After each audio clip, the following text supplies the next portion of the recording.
Imagine being so rich that you no longer know what to invest in. Having so much money that you can no longer be satisfied earning $15 billion overnight.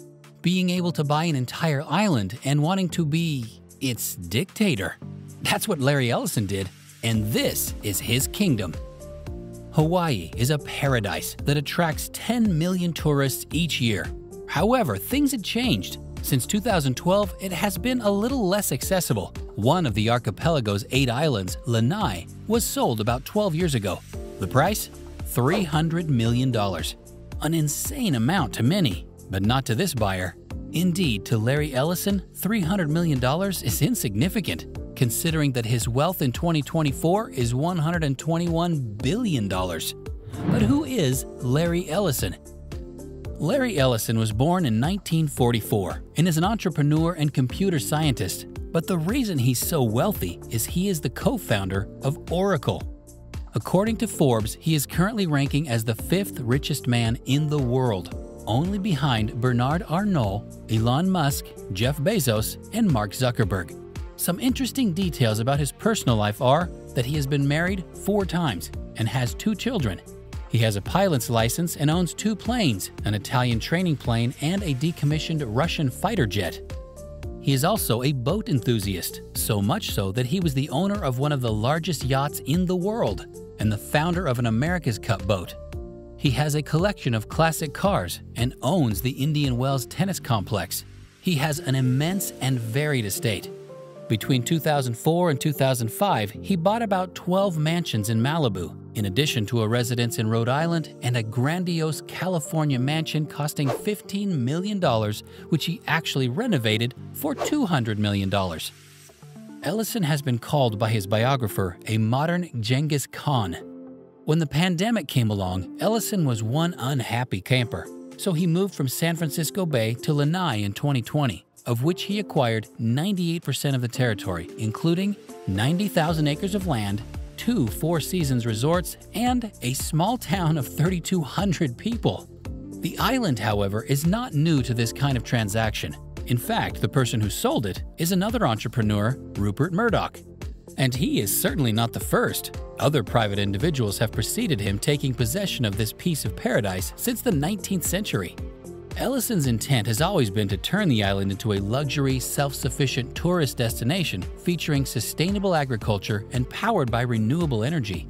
In short, a visionary, long-term project, but most importantly to Ellison, exclusive. He would have liked to build a complex of 50 villas in the southwest part of the island and a 3rd resort. To improve air connections, he also intended to expand the airport with a 2nd runway, in addition to buying Island Air, which he later sold and declared bankruptcy in 2023. He had a desalination plant planned as well to support a future expansion of Lanai City.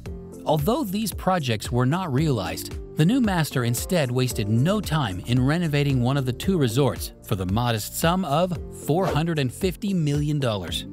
Broadcaster CNBC entered one of them, the Four Seasons Resort Lanai, where guests are treated like royalty. Each experience is personalized, with physical and mental goals being achieved in the spa, which also monitors nutrition and sleep. One can also dine at the high-end Japanese Nobu restaurant, whose ingredients are partially sourced from a local hydroponic greenhouse powered by panels. One is greeted by a multi-million-dollar collection of Polynesian art, koi carp ponds, a botanical garden, and 2 main swimming pools adorned with waterfalls.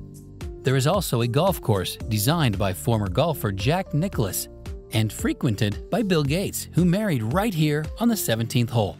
Horseback riding, free yoga classes, airplane flights, or having fun in a park with ropes and zip lines are also activities you can experience. Staying here costs a minimum of $1,075 per night, while the most luxurious suite requires $21,000 a night. In the first 4 months since the purchase, the tycoon has changed his kingdom in other ways as well. He built an Olympic-sized swimming pool, a water filtration plant, renovated a historic movie theater and some commercial buildings, plus significantly increased employment to 98%. So, all is well? Not quite. These projects have attracted both wealthy residents and new skilled workers to the area who have occupied the few available residences, causing housing costs and rents to soar. Because of this, many local residents have been forced to leave their land, while work on new residences exclusively for rent has been slow to begin. Ellison has visited Lanai several times since 2012, always keeping his distance from the population.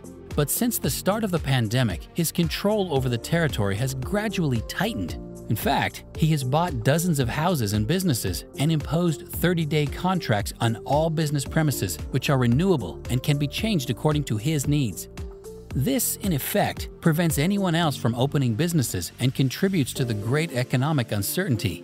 The inhabitants, some of whom have lost their jobs precisely because of the new feudal lord's decisions, fear that for him, their future is a mere game. What is happening on the island is the implementation of a miniature gentrification phenomenon, with the difference that here, you are being kicked out of paradise.